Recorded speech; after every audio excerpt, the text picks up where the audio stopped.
We must push the panzers through Understood. here before the reserves arrive. I will begin. Terrain favors the defender, Heinz. Chapter It will 1. cost us dearly. A Hard quiet right rudder. sky. Evasive maneuvers now. Over Keep an eye on those Europe. searchlights. We're taking hits. In the early years of the war, the skies over Europe did not always announce what was coming. There were mornings when the air above occupied France or Western Germany appeared, calm, almost indifferent to the conflict unfolding below. Civilians moved through streets under rationing and curfews. Soldiers checked equipment in quiet airfields. Anti-aircraft crews scanned horizons that often remained empty for hours. War, in those moments, felt distant, even suspended.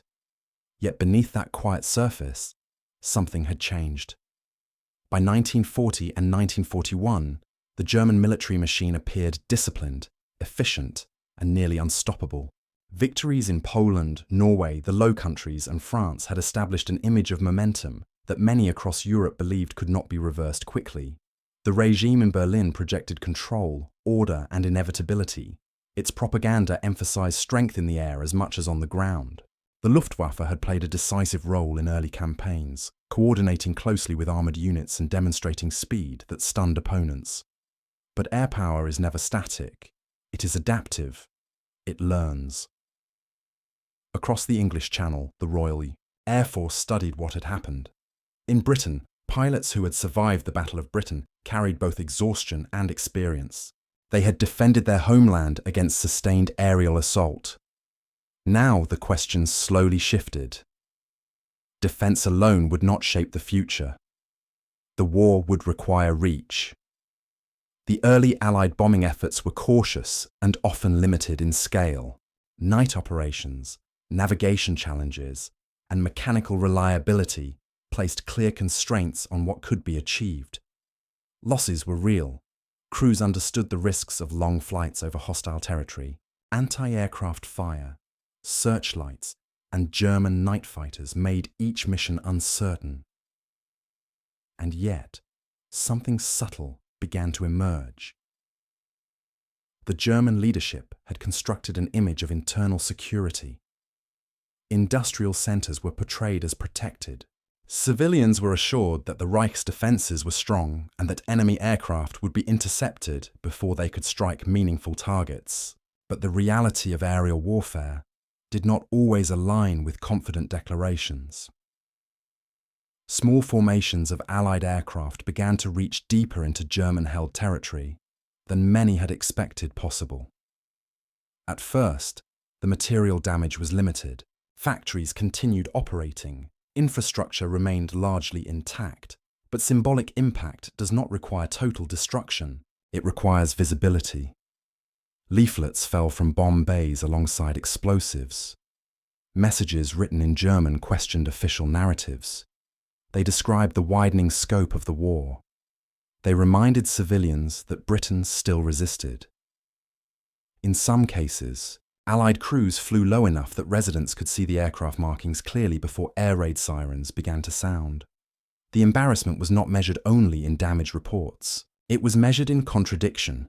German anti-aircraft crews were disciplined and extensive. Searchlight networks were organized with precision. Radar technology continued developing, but air defense is reactive by nature. It responds to intrusion.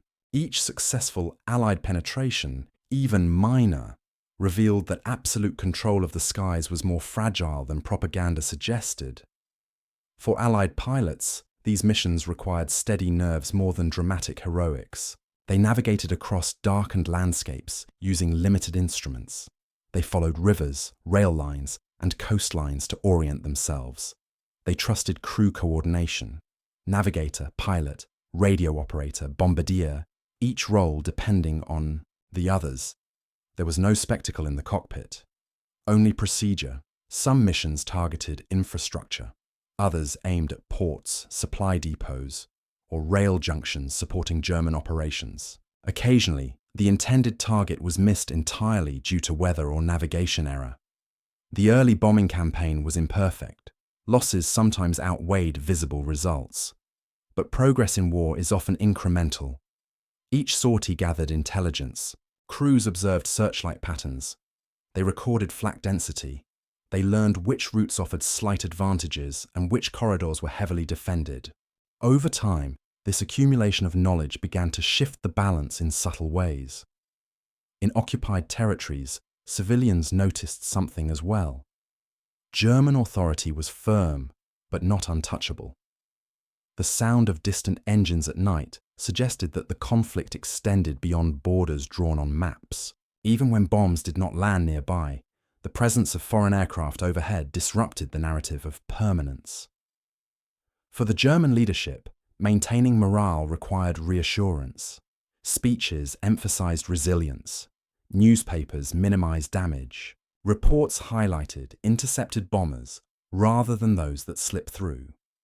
Yet internal communications reflected concern. Air defense resources were expanded. Fighter units were repositioned. Industrial dispersal was discussed. The sky had become contested space. This chapter does not tell of a single dramatic raid or a decisive turning point. Instead, it marks the beginning of a gradual shift.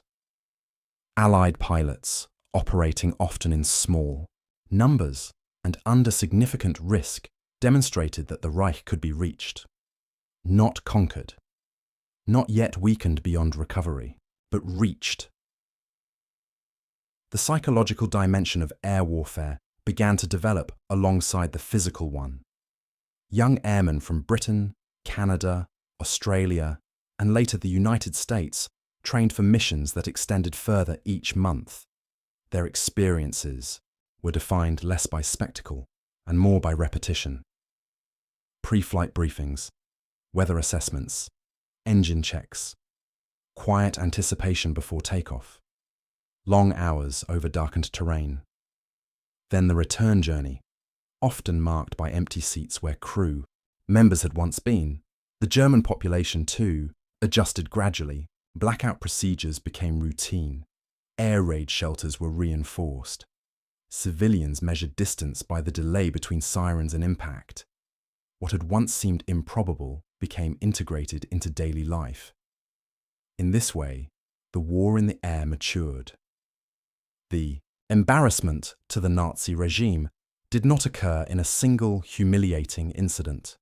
It unfolded through repeated demonstrations that control was incomplete. The narrative of invulnerability softened under the steady persistence of Allied reach. By the time larger and more coordinated bombing campaigns developed, the foundation had already been laid, knowledge had accumulated, confidence had grown, defences had been tested, and the understanding had settled on both sides that the sky above Europe was no longer one-sided territory. From this quiet beginning, the conflict would deepen, not abruptly, not theatrically, but inevitably. The next phase would reveal how persistence evolved into pressure, and how pressure reshaped the conduct of the war itself. By mid-1941, the early raids over German-occupied territory had begun to yield more than psychological impact. They were shaping the operational understanding of Allied air power. What had started as cautious incursions gradually became more coordinated, more deliberate, and more reflective of accumulated experience. Pilots, navigators, and ground crews had learned that the air was not a uniform expanse, but a landscape defined by defences, terrain, and human vigilance. The successes and failures of early sorties were meticulously recorded, informing the planning of subsequent operations. Training and preparation assumed new significance. Airmen endured long hours in simulators, studying enemy airfields, anti-aircraft, patterns, and potential flight corridors. They practiced navigation over rivers, forests, and urban centres, learning to account for weather, mechanical limitations, and the reactions of the enemy. Each mission was not merely an opportunity for engagement, but a structured test of discipline and coordination. In letters and diaries, pilots described these routines in detail. The careful pre-flight checks, the silent monitoring of instruments, the precise timing of takeoff. Their work was defined by repetition and observation rather than dramatic confrontation, yet it held profound consequences. German air defences responded systematically. Radar networks had expanded along the Western Front, providing early warning of incoming formations. Anti-aircraft units coordinated with fighter squadrons, establishing layered responses intended to intercept enemy aircraft before they reached strategic targets. Yet, the very predictability of these systems became an operational advantage for the Allies. Reconnaissance flights, reconnaissance balloons, and the observations of experienced pilots allowed planners to identify weak points and adapt routes. Accordingly, what appeared unassailable on paper proved more nuanced in practice. As operations intensified, missions evolved in both scope and scale.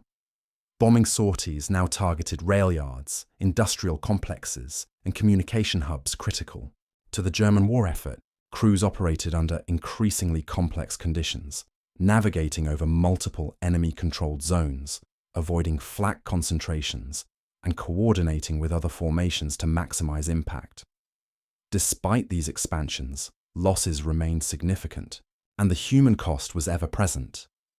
Each operation carried risk, and every return flight was a combination of skill, preparation, and circumstance. Yet the accumulation of experience, mission by mission, created a sense of inevitability.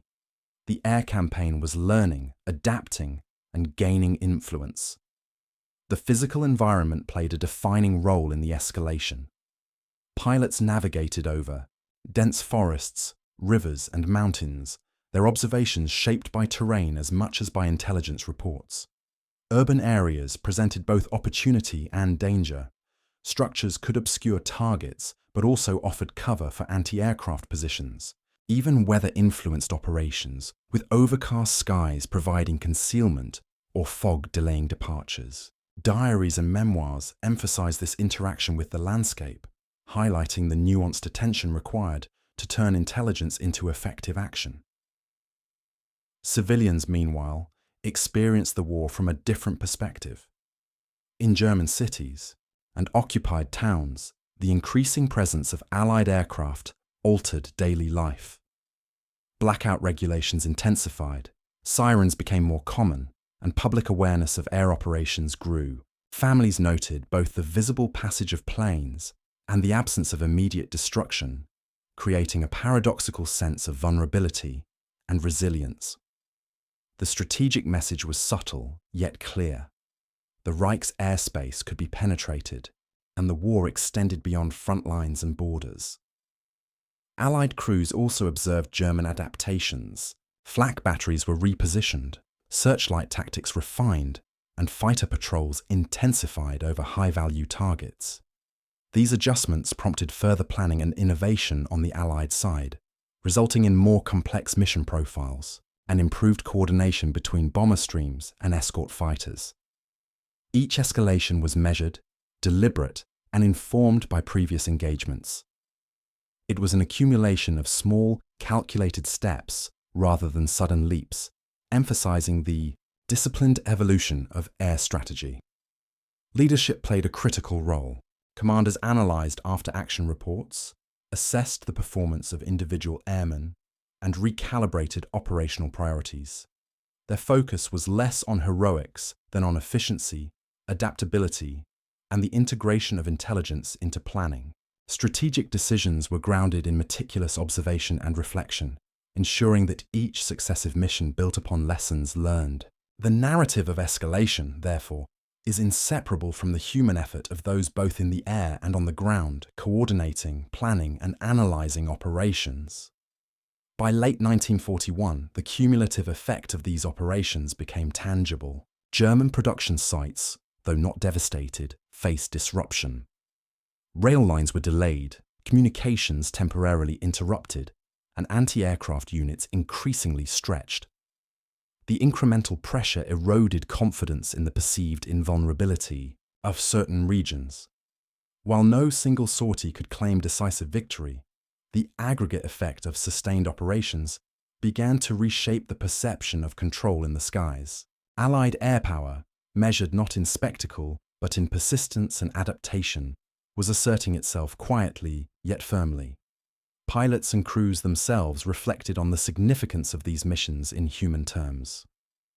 Letters home speak of exhaustion, tempered by purpose, risk balanced with skill, and the understanding that their actions, small individually, contributed to a broader strategic impact.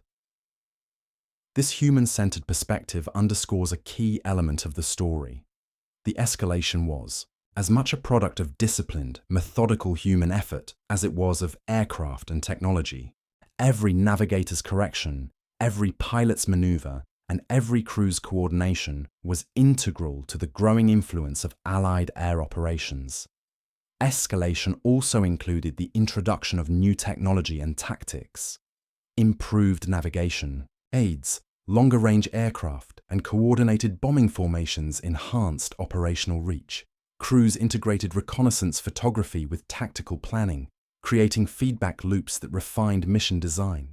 This iterative process emphasized reflection, adjustment, and learning, reinforcing the steady, inevitable progression that characterized the broader air campaign. Escalation was not accidental. It was deliberate, informed, and cumulative. Chapter: Two closes with an understanding of how the early air campaigns evolved into sustained pressure on the German war effort. The narrative demonstrates that escalation is gradual, cumulative, and human-centered. It emphasizes the interplay of preparation, observation, and adaptation in shaping outcomes, reflecting the lived experiences of pilots, crew members, and civilians alike. What began as small incursions had grown into a persistent, methodical campaign, setting the stage for the turning points and broader strategic consequences that would follow in the next chapter. By early 1942, the Allied air campaign over German-occupied Europe had matured beyond cautious reconnaissance and incremental bombing. Pilots and planners began to exploit weaknesses revealed by prior operations, identifying opportunities where ingenuity could compound impact. These missions, while not grand in scale, carried a psychological dimension as powerful as any explosive payload. They revealed vulnerabilities, disrupted routines, and in subtle ways, embarrassed the German command by demonstrating that their systems were neither invulnerable nor infallible. One notable category of operations involved low-level raids designed to circumvent traditional anti-aircraft networks. Aircraft approached targets under the cover of terrain or darkness, flying closer to rooftops and tree lines than standard doctrine would usually allow. Such maneuvers demanded both precision and courage as crews faced the ever-present risk of collision or enemy fire. Pilots' journals from this period describe a heightened awareness of detail, the color of rooftops, the pattern of chimneys, and the movement of troops in streets below. Each observation, integrated into navigation and targeting, exemplified the disciplined coordination central to these operations. Small formations became the preferred method for these missions. Large bomber streams were easier to detect and target. Smaller groups could evade radar, exploit gaps in fighter patrols, and arrive unannounced at critical locations. These raids frequently targeted communication hubs, lightly defended supply depots, or isolated factories. Physical damage, though often limited, carried symbolic weight. Civilians witnessing the incursions saw that German control was imperfect, while soldiers on the ground noted how quickly operations could unfold despite apparent defenses. Allied ingenuity extended beyond flight paths. Propaganda leaflets were dropped alongside bombs, sometimes using aircraft specifically assigned to psychological operations. Messages were crafted to sow doubt, disrupt routine, and challenge narratives of inevitability.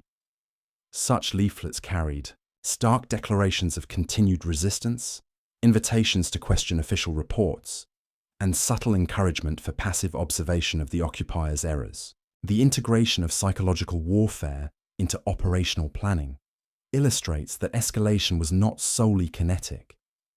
It was intellectual, strategic, and human-centered.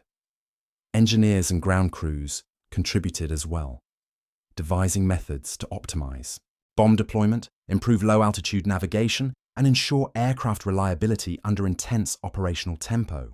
Maintenance schedules, pre-flight simulations, and rapid repairs ensured that even small formations could sustain repeated sorties. The human labor supporting the missions, though unseen by most, was essential. Success was rarely the product of a single pilot's skill. It emerged from the disciplined interaction of multiple individuals across every stage of preparation and execution. The German response to these unconventional missions was gradual yet perceptible. Anti-aircraft crews repositioned guns, recalibrated, targeting and extended observation sectors.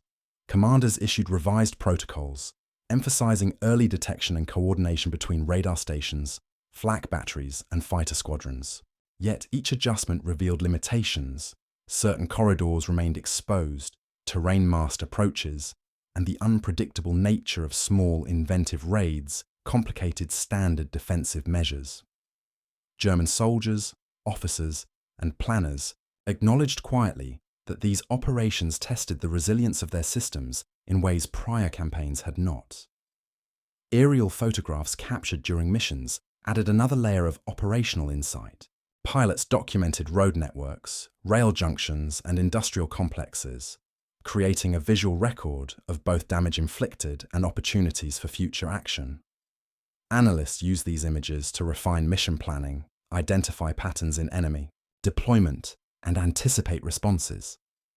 The combination of ingenuity, observation, and adaptation exemplified the cumulative nature of Allied escalation.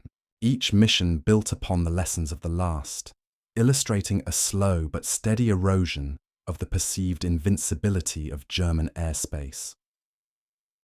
Civilians in occupied regions became indirect participants in this unfolding narrative. Those who observed aircraft overhead, heard sirens, or found leaflets on streets and rooftops gradually internalized the presence of persistent, disciplined opposition.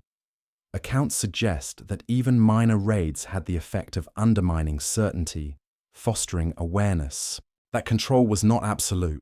From the perspective of the Allies, these engagements were small victories that extended beyond physical outcomes, achieving influence over perception, morale, and confidence in predictable systems.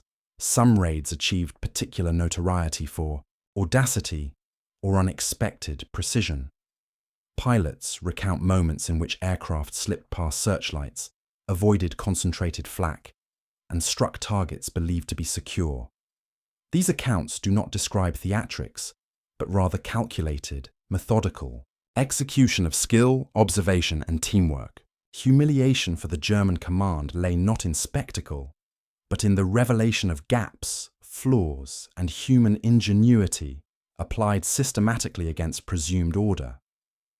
The cumulative effect of these operations, repeated over months, reshaped strategic calculations. Allied air forces gained confidence, German defenses adjusted constantly, and the integration of psychological, technical, and operational innovation created a multidimensional pressure. Observers later noted that the embarrassment to the enemy was inseparable from the efficacy of planning, the discipline of crews, and the meticulous execution of small incremental actions. This chapter illustrates a critical principle. Escalation is not merely measured in tonnage dropped or sorties flown. It is measured in influence, adaptation, and the consistent application of disciplined effort against structured defenses. Tactical ingenuity transformed modest operations into enduring lessons, creating pressure that extended beyond immediate results. Each mission, even those without visible destruction, contributed to a broader understanding of air power, risk management, and the interplay between human decision-making and technological constraints. By the end of this phase, Allied pilots and crews had established a rhythm that combined observation, precision, and initiative. Each flight tested both technical skill and psychological resilience. The German command, while formidable on paper, had been forced to respond repeatedly, highlighting the subtle but undeniable influence of cumulative ingenuity. The escalation of operations had begun to shape not only the war's physical landscape, but its human and cognitive dimensions, setting the stage for the coming turning points where momentum, strategy, and human endurance would intersect in decisive ways. Chapter 3 concludes with the recognition that small, carefully executed missions, grounded in discipline and ingenuity, could produce disproportionate effects. The Allies demonstrated that intelligence, skill, and human creativity were as essential to warfare as sheer firepower. These operations, understated in immediate spectacle, were a quiet force reshaping the dynamics of the air war, paving the way for broader operational consequences and strategic evolution in subsequent months. As 1942 progressed, the Allied air campaign had evolved from tentative incursions into sustained pressure, and the nature of operations began to shift in both scope and consequence. The cumulative experience of earlier missions, careful reconnaissance, low-level raids, and psychological operations had provided the Allies with a detailed understanding of German defences, their patterns of adaptation, and their vulnerabilities. It was now no longer a matter of testing possibilities. It was a matter of leveraging knowledge to create deliberate operational advantage. One significant turning point emerged in the coordination between air forces and ground intelligence. Reports gathered from low-level sorties, reconnaissance flights, and captured communications allowed planners to identify critical nodes within German infrastructure. Rail yards, supply depots, communication hubs, and lightly defended industrial facilities became targets not merely for their physical value, but for the systemic impact their disruption could achieve. The focus shifted from isolated missions to an orchestrated campaign where individual operations contributed to a larger strategic rhythm. Pilots and crew members, long accustomed to routine and incremental progress, now experienced the weight of cumulative consequence. Every flight carried both historical knowledge and anticipation. Awareness that a single error could compromise a broader operational objective. The discipline instilled through countless previous sorties, careful navigation, precise timing, coordinated bombing, became essential.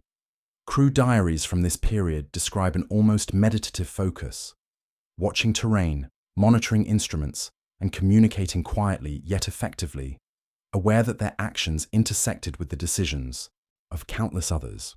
On the German side, the adjustments became increasingly visible. Anti-aircraft batteries were repositioned repeatedly, searchlight coordination refined, and fighter patrols redeployed based on predictive models derived from past raids. Commanders recognized that previous assumptions of predictability no longer applied.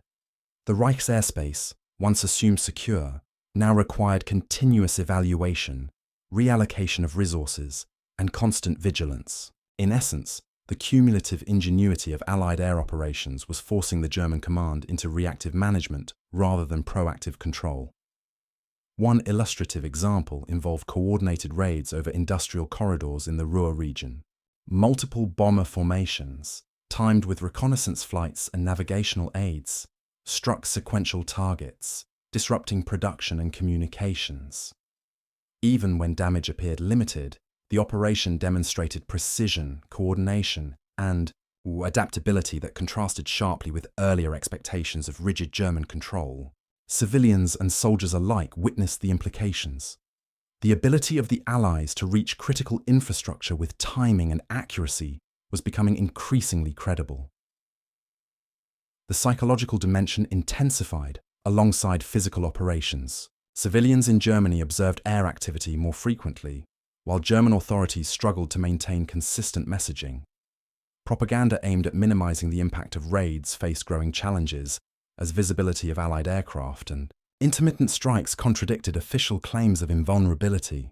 The repeated demonstration of reach, precision, and ingenuity created a subtle yet persistent erosion of perceived control, illustrating that the turning point was as much cognitive as operational. In parallel, Allied forces refined tactics to exploit specific weaknesses. Night bombing missions expanded, leveraging darkness and weather for concealment, while avoiding the densest concentrations of flak. Aircraft modifications improved navigation, communication, and ordnance delivery, allowing crews to execute more complex operations with higher confidence. Training emphasized not only technical skill, but adaptability. Crews practiced responding to unexpected anti-aircraft configurations, navigating disrupted terrain, and adjusting to emergent threats. Each mission was thus both action and rehearsal, building collective competence while imposing measured pressure on German defences. This period also marked the increasing importance of coordination between air forces from different Allied nations. British, Canadian, and American units began to synchronize their operations, sharing intelligence, techniques, and timing to maximize cumulative effect. Operational planning now extended beyond individual sorties to encompass regional strategy, temporal sequencing, and predictive assessment of enemy adaptation. The human effort behind this orchestration was immense. Analysts, engineers, planners, and airmen worked in concert, ensuring that escalation translated into sustained influence. Strategically, the turning point was apparent in several ways. First, the Allies demonstrated that consistent, disciplined application of air power could extend influence over regions previously considered secure. Second, German adaptation, while methodical, was inherently reactive. The Reich had lost the initiative in the air over occupied Europe. Finally, the integration of psychological impact, technical refinement, and operational coordination meant that even modest physical disruptions had amplified effects across morale, perception, and planning. The human dimension remained central. Pilots, aircrew, engineers, and analysts recognized that the consequences of their actions were cumulative and interconnected. Diaries, letters, and post-war memoirs reveal reflections on responsibility, endurance, and focus. Success was rarely dramatic in the moment, but became apparent over weeks and months as patterns emerged. The turning point, therefore, is not defined by a single headline raid or catastrophic strike, but by the gradual establishment of operational momentum rooted in methodical, human-centered action. From the perspective of German commanders, these shifts were evident in cautious recalibrations, additional night fighters, dispersal of industry, intensified radar use, and heightened coordination with field units. Yet these measures were reactive, illustrating the asymmetry that the Allies were cultivating. The turning point did not require spectacular destruction. It relied on the consistent demonstration that control was no longer assured, and that persistent, disciplined air operations could dictate the tempo of engagement. Chapter 4 closes with the recognition that turning points in warfare often emerge subtly. They are shaped not by sudden dramatic events, but by the quiet accumulation of disciplined effort, observation, and adaptation. In the Allied air campaign, cumulative knowledge, strategic ingenuity, and human persistence converged to create operational shifts that would influence subsequent campaigns. The narrative trajectory, from early raids to coordinated pressure, demonstrates that success in air warfare depends as much on reflection, planning, and adaptation as it does on bombs or aircraft. As the campaign evolved, it set the stage for decisive operations that would further define the human, technical, and psychological dimensions of the air war over Europe. These operational shifts illustrate the inevitable progression from testing and escalation to strategic influence, underscoring the interdependence of preparation, execution, and reflection in shaping historical outcomes. As the year progressed, the cumulative effects of sustained Allied air operations began to manifest with clarity.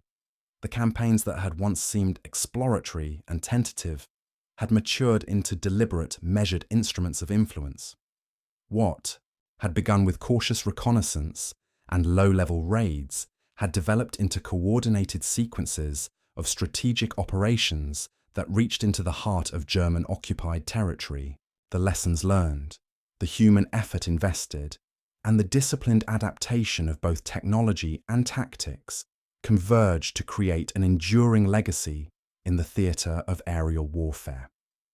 For pilots and crew members, the resolution of this phase was less about dramatic triumph and more about the quiet acknowledgement of effectiveness. Each successful sortie represented not only the execution of skill, but also the fulfillment of months, sometimes years, of preparation, reflection, and refinement. Crews recognized that their contribution extended beyond the immediate destruction of targets. It shaped perception, tested the enemy's resilience, and demonstrated the ability of human ingenuity to operate within and against complex systems. In this sense, resolution was measured in influence as much as material outcome.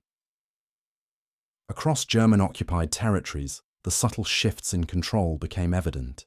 Anti-aircraft units, though extensive and well-trained, were increasingly engaged in reactive management rather than proactive command. Factories, transport lines, and communication networks had to adapt continually to the unpredictable incursions of Allied aircraft. Civilians became aware that the air above them was contested, that German authority, while formidable, was neither absolute nor invulnerable. This growing awareness, achieved through repeated demonstration rather than sudden catastrophe, represented a psychological dimension of resolution that complemented physical operations. The human dimension remained central.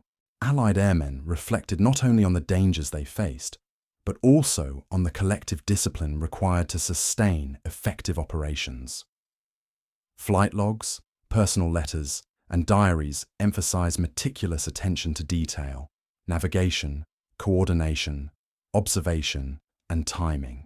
Success was rarely visible in immediate spectacle, but over time, patterns of precision, persistence, and adaptation became apparent. Engineers and ground crews, whose work often went unnoticed, had ensured that aircraft were reliable, ordnance, accurate, and operational sequences synchronized. Resolution, therefore, encompassed the totality of human efforts supporting the air campaign.